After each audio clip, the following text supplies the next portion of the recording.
The dress receipt was still warm when my phone vibrated. I was standing at the bridal boutique counter, fingers resting on silk I had paid for with a future that now felt counterfeit. $20,000. Hand-stitched certainty. A woman smiling at herself in mirrors, practicing a name she had no intention of wearing. The message came from her. "We should talk later. Nothing urgent, nothing loving." The cashier asked if I was sure. I nodded. Sure is a strange word. It pretends to be solid. An hour earlier, she'd said it casually, like commenting on the weather. "I'm keeping my ex-husband's last name after we marry. It sounds better than yours." She smiled when she said it. Not cruel. Worse. Comfortable. I didn't react. I don't react anymore. I file things away. I label them. I wait. The refund printed. The future dissolved into numbers. Outside, the city breathed like nothing had changed. I booked a solo ticket to Paris from my phone, one way. Not escape. Timing. When I got home that night, she was in the shower. Steam. Humming. Familiar sounds from a life that had already ended. Her closet door was ajar. I didn't open it yet. Some truths need to breathe overnight. I lay beside her later, staring at the ceiling fan's slow rotation. Each turn felt like a second hand moving backward. Keeping his name, not hyphenated, not temporary, keeping, as if it belonged to her more than I ever would. I replayed moments I'd dismissed, her pauses when signing documents, the way she corrected people gently when they called her by my last name, the old monogrammed luggage she insisted was vintage. I told myself love was flexible, that confidence meant not competing with ghosts, but ghosts don't text at midnight. Her phone buzzed once. She rolled over, shielding the screen with her body. Muscle memory, intimacy learned elsewhere. I felt something tighten, not pain, alignment. Denial is loud. Realization is quiet. I remembered her ex-husband's name. It was printed on wedding gifts, old photos she never deleted, stories where he was always complicated, never wrong. I had mistaken nostalgia for closure. That night, I didn't confront her. I didn't ask questions that would insult my intelligence. I listened to her breathe, counted it, measured the distance between us in inches and years. By morning, I wasn't confused.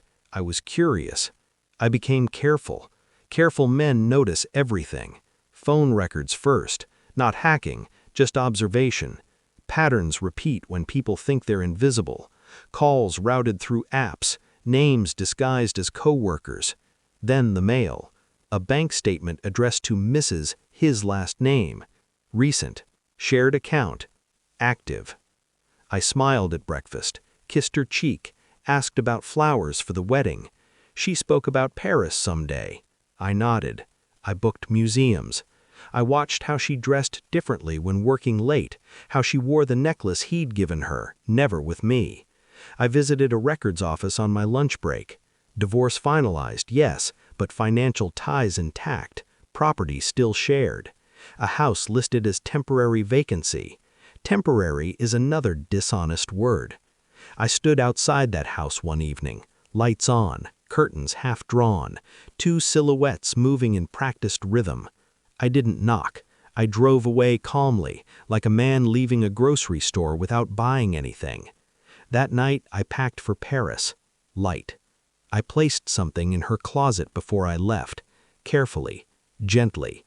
Truth doesn't need force. It needs placement. Paris was quiet in the mornings. I received her call at dawn.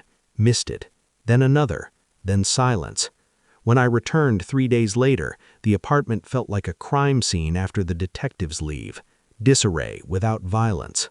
She was sitting on the bed, holding the envelope I'd left in her closet. Inside were copies, bank statements, photos, the deed, a printed message thread ending with, "I miss being your wife." She looked up slowly. "How long?" she asked. I set my bag down, took off my coat. "Longer than us." Her face folded. Not guilt, panic, exposure. "I was going to tell you." I nodded. "I know." That broke her. I handed her my phone. On the screen was my Paris itinerary, one way, the dress refund, the marriage license cancellation, the email to her ex-husband's lawyer. "You contacted him?" she whispered. "No," I said. "I contacted the truth." Her mouth opened, closed. She searched my face for anger and found none. "I kept the name," she said weakly, "because I didn't want to lose myself." "You never lost yourself," I replied. "You hid behind someone else's." I told her about the dress, the refund, the trip, not as accusations, as facts. Facts are heavy. They sink. She reached for my hand. I stepped back. "This isn't revenge," I said. "It's accuracy." She cried then, loud, uncontrolled, the sound of someone realizing the game ended without applause. I left her there holding papers that proved she had never arrived in my life at all. On my way out, I took one last look at the apartment.